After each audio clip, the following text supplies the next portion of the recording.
நீண்ட ஆயிலும் நிறைசெல்வம் பெற்று வாழ என் அன்னையின் திருவடியை வணங்கி பேரருள் புரியும் என் அன்னையின் மாதமாகிய கருணை கடலாகிய இருக்கின்ற கற்க கடக மாதம். இந்த மாதம் கற்க கடக மாதம் என்பது ஆடி மாதம். ஆடி மாதம் என்பது ஆதியும் அந்தமும் இல்லாத மாதம். ஆடி மாதம் என்பது அற்புதமாத மாதம். அது மட்டும் இல்லைங்க, இந்த உலகத்தில் இருக்கக்கூடிய கருவுக்கும் கருவாக விளங்கக்கூடிய ஜோதிடத்துறையில் காலபுருஷனுக்கு 4ஆம் இடமாக இருக்கக்கூடிய கரு. அதனால தான் அது கருணையில் கற்க கடக மாதமாக நம் முன்னோர்கள் வைத்திருக்காங்க.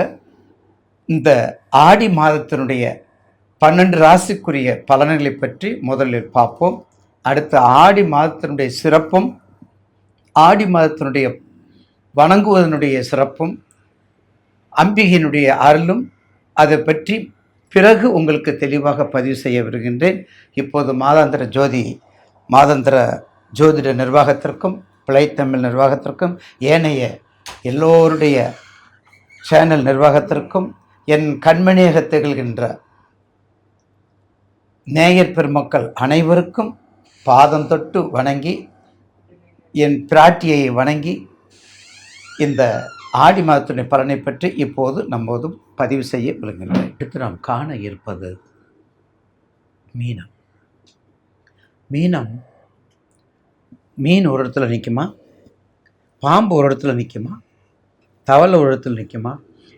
உற்பத்திக்கு இனங்களுக்கு கூட அந்த அறிவு இருக்குது, மனிதனை தவிர்த்து. பார்த்திங்களா? அன்பு, பாசம், நேசம், மதிப்பு, மரியாதை, வணக்கம், வாழ்த்துக்கள், கொஞ்சம் கர்ச்சனை, கொஞ்சம் பிரஸ்டீஜ், அடுத்தவங்களுக்கு உதவி, தானால சதையாடும் என்பார்கள். அதுவும் மீனம். அதுதான் மீனம். எல்லாத்தையுமே கொடுக்க சொல்லும். தாயினா பிரச்சனையே இல்லை.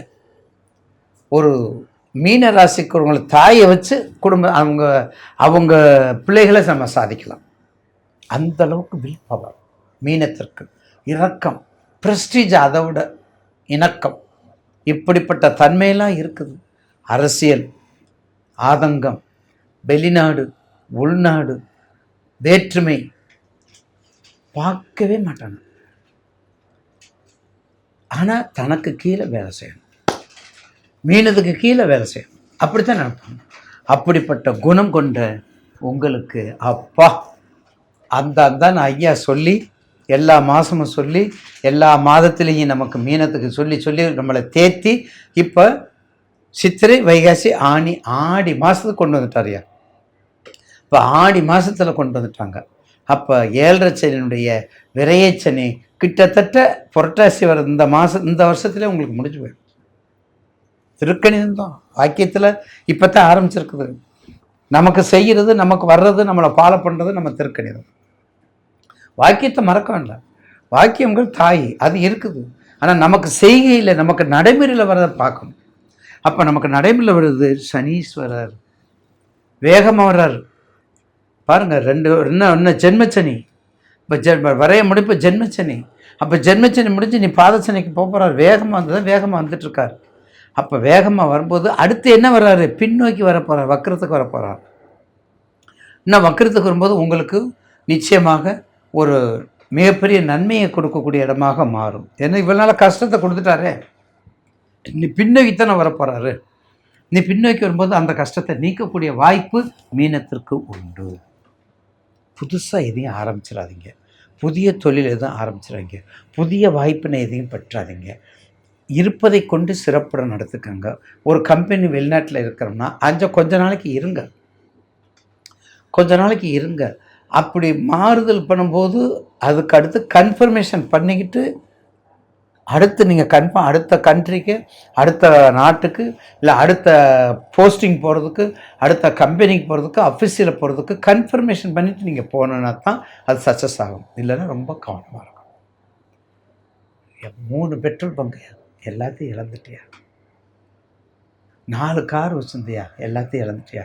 நான் பழைய அந்த சைக்கிள் பிஎஸ்சி சைக்கிள் தான் போகிறேன். ஏன் கஷ்டம்தான். இப்போ மீனத்துக்கு கஷ்டம் இல்லை. நேயர்கள் நல்லா தயவு செய்து தெரிஞ்சுக்கோங்க. மீனத்துக்கு சனீஸ்வருடைய தாக்கங்கள் சும்மா ஒரு 50% தாங்க. ஆனால் அடுத்து செவ்வாய் இருக்கா பார்த்தீங்களா, மேசராசிக்காரங்க இருக்காங்கள, அவங்க தான் பி கேர்ஃபுல்லாக இருக்கணும்.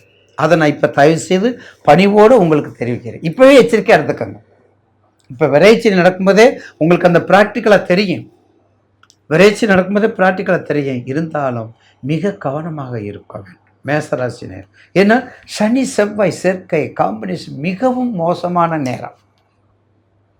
இந்த மாதிரி ஜென்மச்சனி செவ்வாய்க்கு வரும்போது ரொம்ப எச்சரிக்கையாக இருக்கணும். அது அப்புறம் அதை உங்களுக்கு இப்போவே உங்களுக்கு முன்னெச்சரிக்கை பணிவோடு உங்களுக்கு அதை தெரிவிக்கின்றேன்.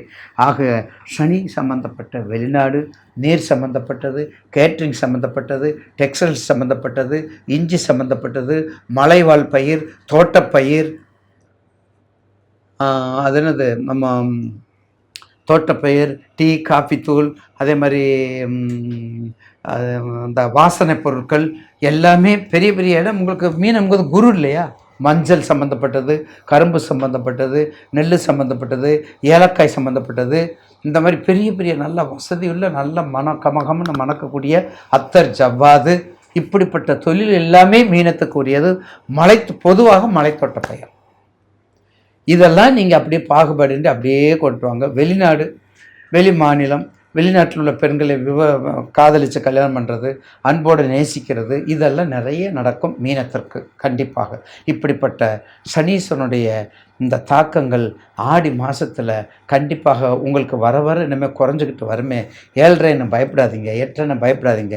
நிச்சயமாக ஒரு நல்ல உங்களுடைய ஜாதகத்தை எடுத்துக்கோங்க, உங்களுடைய லக்கணத்தை எடுத்துக்கோங்க, உங்கள் லக்கணத்தை எடுத்துக்கோங்க. உங்களுடைய அதாவது ராசி மீன ராசி. ஆனால் என்ன லக்கணங்கிறத பார்த்துக்கிட்டு அந்த லக்கணத்தை பார்த்து மெஷர்மெண்ட் பண்ணிக்கிட்டு கண்டிப்பாக கேளுங்க. உள்ளதை சொல்லணும், பொய் சொல்லக்கூடாது. நேயர்களுக்கு பணிவாக தெரிவிக்குது என்னன்னா உள்ளதை உள்ளபடி சொல்லணும். முதல் பாயிண்ட். ரெண்டாவது பொய் சொல்லக்கூடாது, திருடக்கூடாது. தோட்டி வேலை முதற்கொண்டு தொண்டமான் வேலையும் பார்க்கணும். பிரளயத்துக்கு ஃபேஸ்புக்கில் யாரையும் பகைச்சிக்கிட்டு பேசக்கூடாது.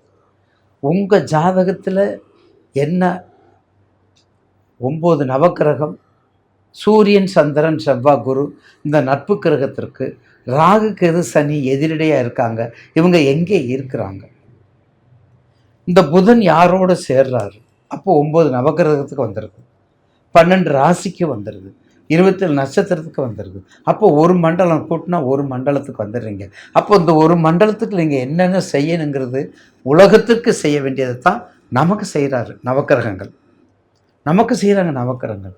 அதில் என்ன தசை பற்றி உங்களுக்கு வருது, அதில் சத்துரு யார், மித்துரு யார், பாதகாதிபதி யார், அதில் பாதகாதிபதி என்ன செய்கிறார், நமக்கு ஆயுளை கொடுக்குறது யார், நோயை கொடுக்குறது யார், நோயை கொடுக்குறது யார், 6ஆம் இடமா 8ஆம் இடமா, வம்பு வழக்கா, எல்லாம் அந்த 9க்குள்ள தான் நம்ம பிரித்து சொல்கிறோம். அந்த 9க்குள்ள பிரித்து சொல்லும்போது உண்மையை சொல்கிறதுனால எந்த தவறும் இல்லை. நேயர்களுக்கு கண்டிப்பாக ஆடி மாதத்தினுடைய சிறப்பு பற்றி ஒரு பதிவு உங்களுக்காக காத்து நீண்ட நாட்களாக நீங்கள் எதிர்பார்த்துட்டு இருக்கிறீங்க ஐயா கிட்ட. அப்படிப்பட்ட பதிவையும் உங்களுக்கு கூறி இந்த ஆடி மாதத்தில் உங்களுக்கு தனம் தரும், கல்வி தரும், ஒரு நாளும் தளபரியா மனம் தரும், தெய்வ வடிவம் தரும், நெஞ்சில் வஞ்சமில்லை இனம் தரும், நல்லன எல்லாம் தரும். எப்படி? வடக்கு முக உள்ள அம்பிகை வழிபாடு, ஈசன் வழிபாடு எல்லாம் பண்ணிட்டு வாங்க. நிச்சயமாக வெற்றி மேல் வெற்றியை கொடுக்கும். 7.5 சனின்னு பயப்படவே வேண்டாம். வாழ்த்துக்கள். கண்டிப்பாக இந்த 12 ராசிக்காரங்களும் இந்த ஆடி மாதத்தில் சகல நன்மைகளும் பெற்று வாழ வேண்டி விடைபெறுகின்றேன். நன்றி, வணக்கம்.